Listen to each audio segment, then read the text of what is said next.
के किसी भी कोने में एक भी हिंदुस्तानी मुश्किल में होता है तो मोदी सरकार तुरंत उनकी मदद के लिए पहुंच जाती है। और ये सिलसिला उसी वक्त से चला रहा है जब सुषमा स्वराज देश की विदेश मंत्री हुआ करती थी। फिलहाल अब सुषमा स्वराज तो इस दुनिया में नहीं रही, लेकिन उन्होंने विदेश में फंसे लोगों की मदद करने का जो सिलसिला शुरू किया था उसे आज भी मोदी सरकार लगातार निभा रही है। तभी तो विदेशों में फंसे लोगों को बचाने के लिए सिर्फ विदेश मंत्रालय ही नहीं बल्कि पूरी मोदी सरकार जुट जाती है। कुछ ऐसा ही मामला ट्यूनीशिया में फंसे एक युवक के मामले में देखने को मिला, जिसे हिंदुस्तान लाने के लिए केंद्रीय मंत्री जितेंद्र सिंह ने खुद मोर्चा संभाला और अपनी ही सरकार में उड्डयन मंत्री ज्योतिरादित्य सिंधिया से मदद की अपील कर दी।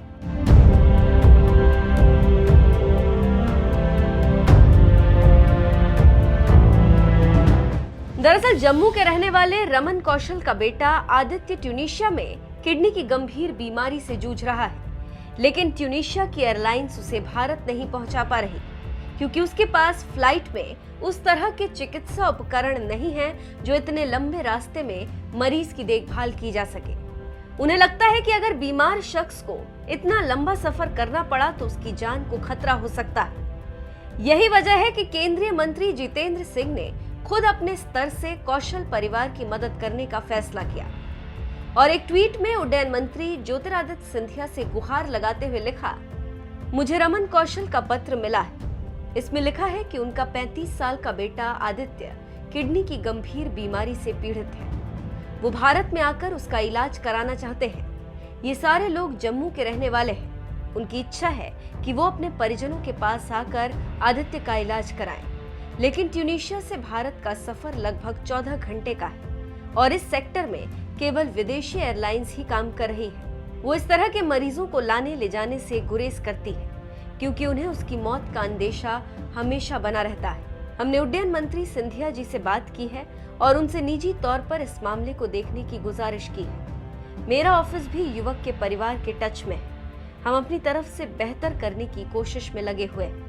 बीजेपी नेता जितेंद्र सिंह ने बकायदा ज्योतिरादित्य सिंधिया को अपने ट्वीट में टैग करते हुए जैसे उनसे कौशल परिवार की मदद की अपील की, सिंधिया भी तुरंत एक्शन में आ गए और उनके ट्वीट के जवाब में लिखा, हमारा कार्यालय उनके संपर्क में है और हर कदम पर उनकी मदद करेगा।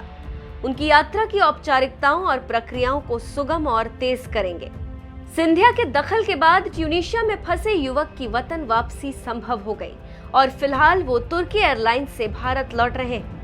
आपको बता दें कि अपनी ही सरकार में मंत्री सिंधिया को एसओएस भेजने वाले जितेंद्र सिंह पूर्वोत्तर क्षेत्र विकास मंत्रालय के राज्य मंत्री, प्रधानमंत्री कार्यालय, परमाणु ऊर्जा विभाग और अंतरिक्ष विभाग के राज्य मंत्री हैं।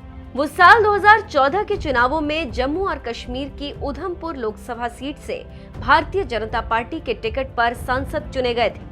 बहरहाल जिस तरह से जितेंद्र सिंह की एक अपील पर ज्योतिरादित्य सिंधिया ने खुद ट्यूनीशिया मामले को देखा और वहां फंसे भारत के युवक की वतन वापसी करवाई, उस पर आपका क्या कहना है? अपनी राय हमें कमेंट कर जरूर बताएं।